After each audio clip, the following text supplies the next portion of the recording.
COVID-19 diagnostics, performing a nasopharyngeal or oropharyngeal swab. It is essential to follow proper infection control measures when samples are collected from patients with a suspected coronavirus infection.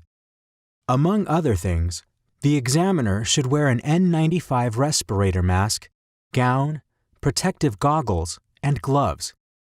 To save resources, we will refrain from using each of these items in this video and instead only show the technical details of sample collection.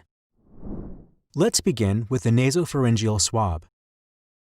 The patient should be alert and cooperative. Allow them to first blow their nose.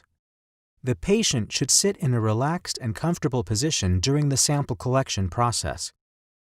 Tilt the patient's head back slightly and support it with your non-dominant hand. If necessary, lean the patient's head against a wall to minimize jerky movements. Stand slightly offset from the patient to avoid the risk of contamination in case of a sudden cough or sneeze. Be sure to advise the patient of potential discomfort during sample collection and let the patient know that they are welcome to close their eyes. Sample collection should only be completed using sterile swabs made from artificial cotton with flexible plastic shafts. Calcium alginate swabs or swabs with wooden shafts must not be used.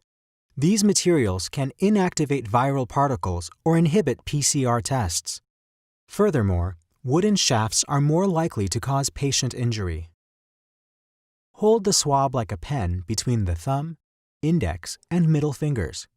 Maintain a loose grip that allows the swab to accommodate any resistance encountered during sample collection to reduce the risk of injury. Avoid using the following hand position during sample collection. Start by inserting the swab horizontally into the left or right nostril. Carefully advance the swab while maintaining a course that is close to both the septum and the floor of the nose, parallel to the palate. Do not advance the swab upwards, but instead straight back until resistance is felt as the swab reaches the posterior nasopharynx. When collecting samples from an adult patient, this corresponds to a travel distance of approximately 5 to 6 centimeters or 2 inches. Leave the swab at this depth for a few seconds while gently wiping the wall by twisting the swab shaft. Slowly and gently remove the swab. Immediately insert the swab into the sample collection tube, which may contain 2 to 3 milliliters of viral transport media. If a nasopharyngeal swab cannot be collected for any reason, an oropharyngeal sample can be also collected through the mouth.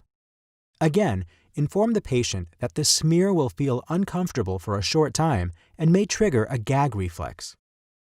Ask the patient to open their mouth wide, protrude their tongue forward, and say "ah." Depress the patient's tongue using a tongue depressor. Gently insert the swab into the oral cavity without touching the lips, teeth, tongue, hard palate, or soft palate. These surfaces should be avoided as they are often colonized by a wide range of microbes. Collect the sample from the back wall of the throat. Twist the swab shaft gently but thoroughly, sampling the oropharyngeal wall. Just as with the nasopharyngeal swab, the oropharyngeal swab should now be placed into the sample collection tube and sent to the laboratory as quickly as possible.